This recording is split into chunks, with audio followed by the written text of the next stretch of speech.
I Vanji i njenom gostu o nastavku emisije pričamo o lobiranju. Naime, sjutra će biti održana prva regionalna konferencija o lobiranju, odnosno zakonska regulativa lobiranja u zemljama u tranziciji. Tim povodom sa nama su profesor dr. Kostadin Pušara, predsjednik Udruženja lobista Crne Gore. Dobroveče. Profesor dr. Mate Granić, predsjednik Društva lobista Hrvatske. Dobroveče i vama. Sa nama je i Olivera Purić, Društvo lobista Srbije. Dobroveče, Olivera. I gospodin Marijan Tauševski iz Makedonije. Dobroveče i vama. Drago nam je što ste večeras dio emisije Crna Gora uživo. Gospodine Pušara, za početak razgovora nekoliko informacija. Dakle, lobiranje je vještina pregovaranja, može biti privredno-političko, može biti unutrašnje i međunarodno. Vi ste predsjednik Udruženja lobista Crne Gore. Tokom ove godine trebalo bi da bude donesen zakon o lobiranju. Šta će Crna Gora dobiti time? Pa Crna Gora će dobiti time jedan vrlo značajan status u demokratskoj Evropi. Crna Gora je jedna od najmlađih država u ovom regionu, jedna mlada demokratija čiji je osnovni stup pravni okvir, dakle vladavina prava. U okviru tog pravnog okvira svakako bit će mjesta za jedan zakon koji će da uredi oblast lobiranja koja je danas u demokratskom svetu u Evropi pa i šire od Evrope jedno od veoma važnih područja, jer je lobiranje definitivno jedna profesija koja je svoje mjesto ustoličila u svetu, kako u nauci, tako i u praksi, i može se reći slobodno da je to jedan od najvažnijih poslova ekonomske diplomatije. A ekonomska diplomatija je jedna naučna disciplina koja se itekako izučava na brojnim univerzitetima u svijetu. To je jedno od veoma važnih zanimanja danas u svijetu. Možda će gospođa iz Srbije reći koliko je ekonomskih diplomata prošle godine inaugurisano u Srbiji, dakle to zanimanje i do nas dopire. A mi u Crnoj Gori želimo da lobiranje postavimo na mjesto koje pripada lobiranju kao funkciji u okviru demokratskog društva. Razvijene zemlje imaju dugu tradiciju. Recimo, Amerika je još prije 50 godina donijela prvi zakon o lobiranju. Da, 1946. godine je prvi zakon o lobiranju donet u Sjedinjenim Državama, koji je inoviran 1995. godine. Naravno, inoviranje tih zakona sledi svakih otprilike 10 do 15 godina, jer se prilike u svijetu mijenjaju. Međunarodni odnosi i sve ukupna klima, dakle, uslovljava da se i u lobiranju mijenjaju određene metode koje mi, odnosno lobisti, koriste u svome radu. Danas je nezamislivo u bilo kojem procesu političkom ili ekonomskom, na užem ili na širem planu, izostaviti lobiranje koje predstavlja jedan od osnovnih faktora za ostvarivanje tih ciljeva. Pa Crna Gora će dobiti svakako sa lobiranjem jednog veoma pouzdanog faktora u euroatlantskim integracijama, tamo gdje sad želi Crna Gora da uđe, jer će to biti dakako u funkciji interesa ili artikulacije, rekao bih, interesa Crne Gore, crnogorskog društva u cjelini, privrede i politike svakako.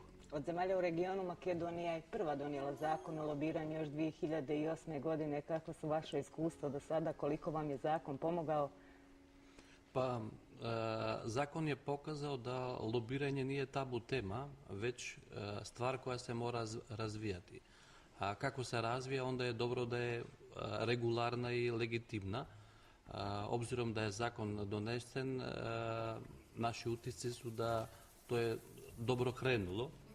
A zahvaljujući našim prijateljima iz Hrvatskog društva lobista, mi smo bili motivirani da formiramo i prvi makedonski centar za lobiranje koji promoviše zakonsku regulativu. Ona je uglavnom skoncentrirana na lobiranje ka nacionalnim i lokalnim vlastima, međutim definiše i način registracije, djelovanje lobista, a preko Makedonskog centra za lobiranje koji se nalazi u Bitoli, uspevamo i da motivišemo da ljudi više uče o lobiranju, da ga prakticiraju pravilno i da se registriraju kao glavni cilj, obzirom da je to jedan od velikih problema legalno i registriranje lobista.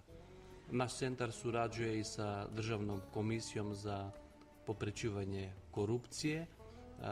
Mi smo u ovoj fazi na jednoj analizi kakav je zakon, koji su iskustva. To ću sutra na konferenciji malo šire prezentirati i naravno neke komparativne analize od onih zemalja u Europi koji su pred nas donijeli taj zakon, Litvanija, Poljska i Mađarska. U svakom slučaju mislim da su temelji dobro postavljeni, a faktor razvijanja sledimo i mi. Gospodine Graniću, i Hrvatska bi do kraja ove godine trebalo da donese svoj zakon o lobiranju. Koliko će vam iskustvo Makedonije pomoći u izradi zakona? Pa vidite, mi smo počeli ovu operaciju prije 4 godine.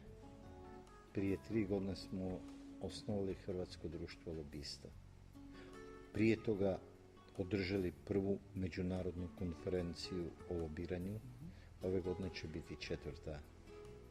međunarodna i biti će gost profesor Jane Starber, koji je bio i lobist predsjednika Obame u kampanji.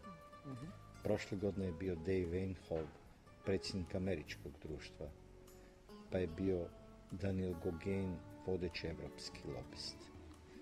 Ono što je naše društvo ima 105 članova, vrlo istaknutih ljudi, i otprilike 20-ak od njih se bavi ozbiljno lobiranjem. Imamo i prve ozbiljne lobističke kuće, a to znači koji rade po svim principima najboljih evropskih kuća. Evo, lobiranje je dobro definirana, cijenjena profesija. U Brislu se lobiranjem bavi oko 17.000 lobista i 2.500 skupina za pritisak ili nevladinih udruga. U Americi je to posao godišnji na federalnoj razini oko 20.000 lobista i na razini saveznih država od oko 7 milijardi dolara posao. U Sjedinjenim Američkim Državama je bila jedna afera sa lobistima, to je poznati slučaj Abramov. To je profesor već kazao da su 95. godine, odnosno ponovno regulaciju pooštrili. A otprilike se godišnje ima 1.000 afera političkih. U Europi postoji samo jedna afera sa lobistima zadnjih 15 godina i 1.000 afera sa političarima. Zadnje su ove sa 3 zastupnika u parlamentu.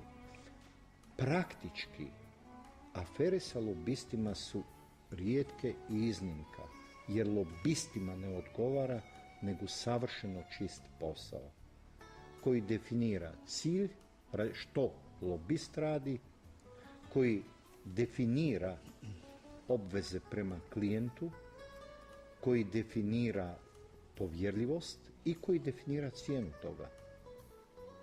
Tako da, ono što je važno, lobiranje je zdravlje za demokraciju i za gospodarstvo.